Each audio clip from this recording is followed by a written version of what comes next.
এই সৃষ্টিতে প্রত্যেক ব্যক্তিকে সময়ের সামনে নতমস্তক হতেই হয়, আমাকেও। আজ এই সময়ের সামনে নতমস্তক হয়ে আপনাদের আমি বিদায় জানাচ্ছি। কিন্তু মনে রাখবেন, यदा यदा हि धर्मस्य ग्लानिर्भवति भारत अभ्युत्थानम् अधर्मस्य तदात्मानं सृजाम्यहम्। অর্থাৎ যখন যখন ধর্ম বিলুপ্ত হয়ে যাবে, সাধুগণ কষ্ট পাবেন, আমি আসব। কিন্তু এই ধর্ম আসলে কি? এই ধর্ম হলো তা যা হলো অটল, যে সময়ের সামনে এই সমস্ত সংসার নতমস্তক হয়। এই ধর্ম হলো তার ঊর্ধ্বে। আর আমার কাছে তো ধর্মের অর্থ শুধুমাত্র একটাই, প্রেম।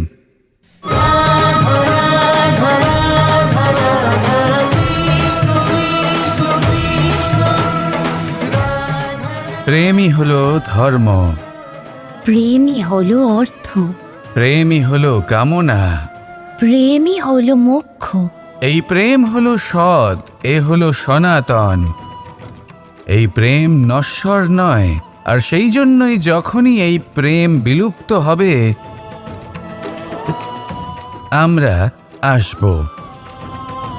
চলে গেলেও আপনাদের সাথেই থাকব, কারণ রাধা এবং কৃষ্ণ শুধু নারী পুরুষ নয়, ওনারা প্রেমের প্রতীক। প্রেম শুধু দুজন প্রেমের মধ্যে হয় না, প্রেম তো সর্বব্যাপী। আর যখনই এই প্রেমকে খুঁজবেন, এই প্রেমকে খুঁজে পাবেন। কখনো মাতা পিতার মধ্যে, কখনো ভাই বন্ধুদের মধ্যে, কখনো মিত্রদের মাঝে বা প্রকৃতি বা জীবের মাঝে, কখনো এই মাতৃভূমির মাঝে, আর কখনো দরিদ্র সেবার মাঝে। যখনই এই প্রেমকে খুঁজবেন, কোনো না কোনো রূপে এই প্রেম নিজে পথ হেঁটে আপনার কাছে অবশ্যই আসবে। শুধু নিজের চোখ বন্ধ করুন, আমাদের সাথে আসুন, আর ভালোবেসে বলুন, রাধা রাধা। রাধা রাধা। যদি নিজের কথা বলি, তাহলে আমার এই নিয়ে অভিযোগ নেই যে জন্মের পরেই আমাকে মা বাবার থেকে দূরে চলে যেতে হলো। আমার এই নিয়েও অভিযোগ নেই যে একজন মামা, যিনি ভাগ্নের জন্য নিজের প্রাণও ত্যাগ করতে পারেন, সেই মামাই আমার প্রাণ কেড়ে নেওয়ার জন্য প্রত্যেক সম্ভাব্য প্রচেষ্টা করলেন। এই নিয়ে অভিযোগ নেই যে মহাযোদ্ধা হওয়া সত্ত্বেও আমাকে সারথি হওয়ার চয়ন করতে হলো। বরং আমি কৃতজ্ঞ, মামা যতই আমার প্রাণ কেড়ে নেওয়ার চেষ্টা করুক, আমি নিজের আত্মরক্ষা করতে পেরেছি। প্রথমে মথুরা ছাড়তে হলো, তারপর বৃন্দাবন ছাড়তে হলো, কিন্তু দ্বারকাকে নির্মাণ করার সুযোগটা আমি পেয়েছি। আমি কৃতজ্ঞ যে একজন সারথি হিসেবে ধর্মস্থাপনের এই রথ আমি এগিয়ে নিয়ে যেতে পেরেছি। এই সংসারকে গীতার জ্ঞান প্রদান করতে পেরেছি। দেখুন, জীবন সেই একই আছে, কিন্তু দৃষ্টিভঙ্গি কতটা গুরুত্বপূর্ণ।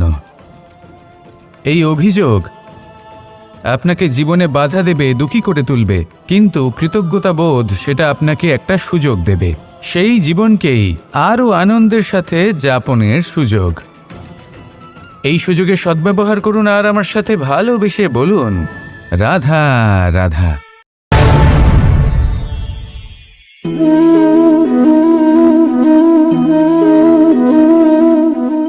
জল এই সংসারের সমস্ত প্রধান তত্ত্বের মধ্যে একটি। এই জল যে কোনো জ্বালা দূর করে, আগুনকে নিভিয়ে দেওয়ার ক্ষমতা রাখে, অবিরল অবিচল ভাবে প্রবাহিত হতে পারে, একে কেউ বাধা দিতে পারে না। এর পথে বাধা সৃষ্টি করলে নিজের পথ নিজেই খুঁজে নেবে, বা সে নিজেই নিজের পথ বানিয়ে নেবে, কিন্তু কখনো থামবে না। এই জল হলো মহান, আর এর একটা মহান গুণ আছে, এর নিজস্ব কোনো রং নেই। কিন্তু যখন মেঘ থেকে বৃষ্টি রূপে পৃথিবীতে ঝরে পড়ে, তখন সমস্ত সংসারকে রঙিন করে তোলে। যেখানে খরা হয়েছে সেখানে শ্যামল করে তোলে, যে স্থান শ্যামল সেখানে ভিন্ন ভিন্ন প্রকারের পুষ্প ফুটিয়ে তোলে। এই জল, এই জলের মতন আমাদের হতে হবে। ওর যেমন কোনো রং নেই, আমাদেরও যেন কোনো অহংকার না থাকে। শুধু কর্মের এই ধারাতে বইতে থাকুন, এই সংসারের মঙ্গল করতে থাকুন, শ্রেষ্ঠ কর্ম করতে থাকুন। এই সংসারকে এটা বলার কোনো প্রয়োজন নেই যে আপনি কে। আপনি যদি কর্ম করতে থাকেন, তাহলে এই সংসার নিজে থেকেই আপনার মূল্য জানতে পারবে। আর তখন এই মন প্রসন্ন হয়ে বলবে, রাধা রাধা। একদিকে হলো আঙুর আর অন্যদিকে কিশমিশ।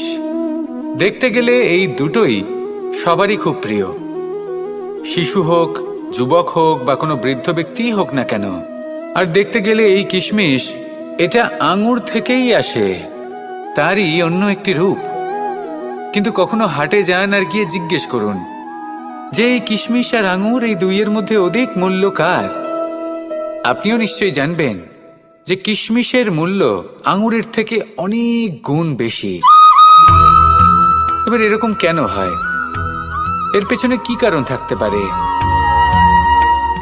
একদিকে হলো সেই আঙুর যা টাটকা অবস্থায় গাছ থেকে পেড়ে খাওয়া যায়, আর অন্যদিকে হলো কিশমিশ যাকে মাসের পর মাস রোদে ফেলে রাখা হয়। একদিকে আঙুর যা কিনা অত্যন্ত রসালো, আর কিশমিশে কোনো রসই নেই। একটি হলো অত্যন্ত কোমল এবং সুন্দর, অন্যটি অমসৃণ এবং তাতে বিন্দুমাত্র সৌন্দর্য নেই, তাও তার মূল্য বেশি। এইসব কেন হয়? এই কারণেই হয় কারণ সেই আঙুর অনেক মাস পর্যন্ত রোদ সহ্য করে থাকে, কষ্ট সহ্য করে থাকে, তবেই সেই আঙুর কিশমিশে পরিণত হয়। এবার জীবনের কড়া রোদ যাকে সহ্য করতে হয়, তার সাথেও এটাই হয়ে থাকে, তারও মূল্য আপনা থেকেই বৃদ্ধি পায়। আপনার জীবনে আপনার গুণ, আপনার প্রতিভা, তা অত্যন্ত গুরুত্বপূর্ণ। কিন্তু যখন আপনি অভিজ্ঞতা লাভ করেন, তখনই সেই অভিজ্ঞতা আপনার গুণ এবং প্রতিভাকে আরও অনেক বেশি শ্রেষ্ঠ করে তোলে। তাই জীবনের কঠোর রোদের মধ্যেও দাঁড়িয়ে থাকাটা শিখে নিন, সাহসের সাথে কঠিন পরিস্থিতির সম্মুখীন হওয়াটা শিখে নিন। ঠিক এইভাবেই অভিজ্ঞতা লাভ করতে হয়, আর এই অভিজ্ঞতা আপনার মূল্য বৃদ্ধি করতেই থাকবে, করতেই থাকবে। আর তখন এই মন প্রসন্ন হয়ে বলবে, রাধা রাধা। জীবনে আমরা সবাই, এই সংসারে প্রত্যেকেই শুধুমাত্র ওপরে উঠতে চায়, এমন কেউ নেই যে নিচে পড়তে চায়। কিন্তু আপনাকে যদি সত্যের সাথে পরিচয় করাই, তাহলে নিচে পড়া অত্যন্ত আবশ্যক। যখন আপনি নিচে পড়েন, তখন সর্বপ্রথম আপনার মনে পড়ে উপরে যখন ছিলেন, সেই স্থান, সেই সময় এবং তার গুরুত্ব কি ছিল। তার থেকেও বড় শিক্ষা, আপনার যখন পতন ঘটে, তখন আপনি বুঝতে পারেন আপনার আপন কে আর আপনার পর কে। কে আপনার শুভাকাঙ্ক্ষী, আর তারা কে যারা আপনাকে ঈর্ষা করেন, আপনাকে ঘৃণা করেন। দেখুন, যখন আপনার পতন ঘটে, সেই সময় যিনি হাত বাড়াবেন আপনাকে সাহায্য করার জন্য, উনিই আপনার আপনজন। আর যখন আপনার পতন ঘটে, তখন শান্ত হয়ে দেখবেন যে আপনাকে দেখে হাসছে, সেই আপনার পর। আর এই আপনজন আর পরের জ্ঞান তখনই হবে যখন আপনার পতন ঘটবে, তখন নয় যখন আপনি উন্নতি করছেন। সেই কারণে পতনকে কখনো ভয় পাবেন না, এটা আপনাকে জীবনের খুব বড় এক শিক্ষা দিয়ে যায়। রাধা রাধা। ব্যক্তি কখন সফল হয়, কখন অসফল, কখন ক্ষতি হয়, কখন লাভ, কখন জয় হয়, কখন পরাজয়, এসব কিসের ওপরে নির্ভরশীল? বেশিরভাগ লোকেই বলবেন পরিস্থিতির ওপর, আর সেটা ঠিকও।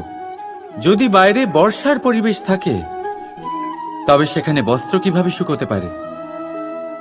যদি ঝড়ের পরিবেশ থাকে, তাহলে নৌকা কিভাবে পার করানো যেতে পারে? কিন্তু যদি আমি আপনাকে আসল সত্যি বলি, তাহলে অসফলতার কারণ পরিস্থিতি নয়, সেই পরিস্থিতিকে স্বীকার করে নেওয়া। প্রত্যেকের জীবনে এরকম সময় অবশ্যই আসে যখন আমরা চাইলেও পরিস্থিতিকে পাল্টাতে পারি না। পরিস্থিতিকে পাল্টানো অসম্ভব হয়ে ওঠে। এরকম সময় একটাই উপায় আছে, পরিস্থিতিকে নয়, মনস্থিতিকে বদলান, আর দেখবেন সবকিছু ভালো হবে। কারণ এই মনস্থিতি আপনার জীবনের সব থেকে বড় সম্বল, সব থেকে বড় সাথী। দেখুন, অপবাদ, অসফলতা প্রত্যেকের জীবনের একটা অংশ অবশ্যই, কিন্তু আপনাকে নিরন্তর চেষ্টা করে যেতে হবে, পুনরায় ঘুরে দাঁড়িয়ে এগিয়ে যেতে হবে, তবেই সফলতা আসবে। যদি এতই সহজ হতো সফল হওয়া, তাহলে সবাই সফল হতো, তাই তো? রাধা রাধা।